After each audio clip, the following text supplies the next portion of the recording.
Alors, est-ce que tout le monde est sensible à l'hypnose? Est-ce que tout le monde peut entrer dans un état hypnotique?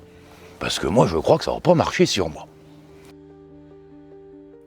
Bonjour à toutes et bonjour à tous. Je suis ravi de vous accueillir dans cette nouvelle capsule microdose hypnose. Je suis Hervé Klipfel, hypnothérapeute et hypnocoach. Et je suis également enseignant en hypnose thérapeutique, en hypnocoaching et en hypnomagie depuis plus de 10 ans. Alors l'hypnose, ça marche vraiment sur tout le monde? Est-ce que moi, ça va marcher sur moi? Parce que moi, j'ai des doutes, je pense que ça ne va pas fonctionner.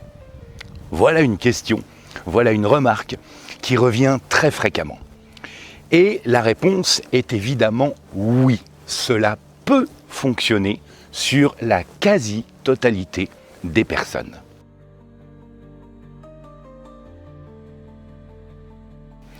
Je dis peut fonctionner, parce que si vous refusez que l'on vous accompagne dans un état de transe hypnotique, dans cet état de rêverie, eh bien l'hypnothérapeute ou même l'hypnotiseur ne pourra rien faire contre votre volonté consciente. Le préalable est donc de bien évidemment accepter cela. C'est exactement la même chose qui se passe lorsque vous lisez un livre. Si le livre vous passionne, eh bien vous allez vous absorber dans ce livre.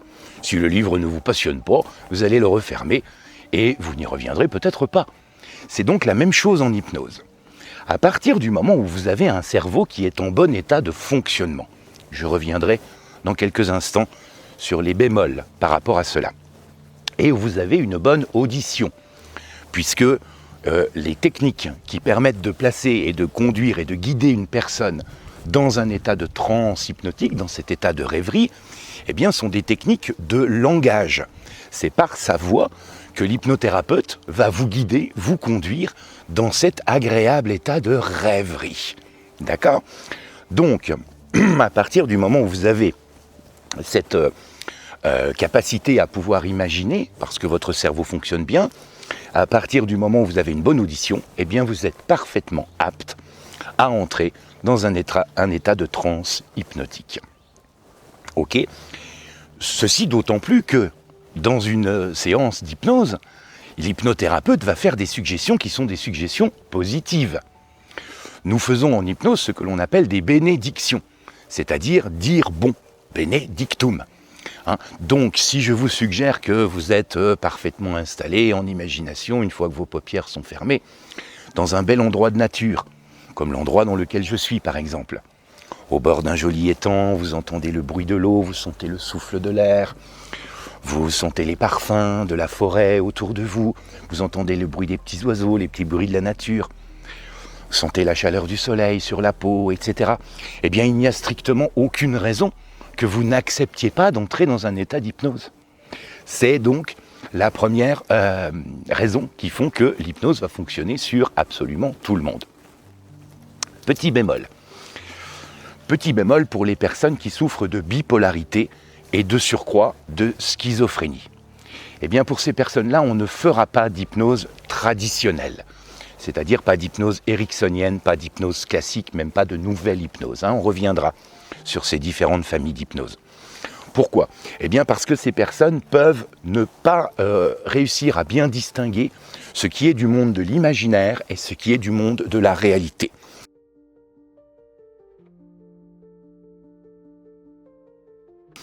Or, dans une séance d'hypnose de type ericksonienne, eh bien, nous allons accentuer cette dissociation entre le conscient et l'inconscient.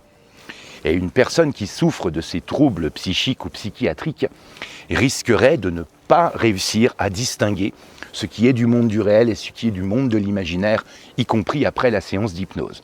Donc on ne lui en fera pas. Et de toute façon, ces personnes qui souffrent de soucis de type psychiatrique relèvent de la médecine, ne relèvent pas d'un hypnothérapeute ou d'un praticien en hypnose. On les adresse à des médecins psychiatres. On travaille à des psychothérapeutes également, on travaille en bonne intelligence avec ces personnes-là. Un hypnothérapeute, un praticien en hypnose ne se substitue jamais à un médecin, à un psychiatre, à un psychothérapeute. Nous travaillons en collaboration avec ces personnes.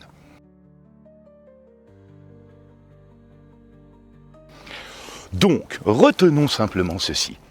À partir du moment où vous avez une bonne audition, où vous êtes bien évidemment volontaire pour aller bien, pour aller mieux, eh bien l'hypnose va fonctionner sur vous car vous allez avoir la possibilité d'imaginer.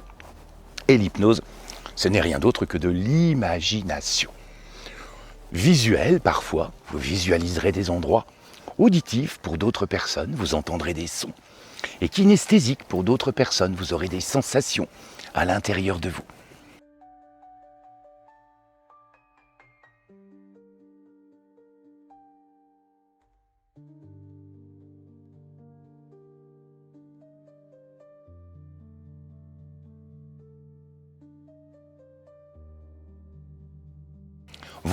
Voilà pourquoi l'hypnose fonctionne sur tout le monde, sans aucune exception.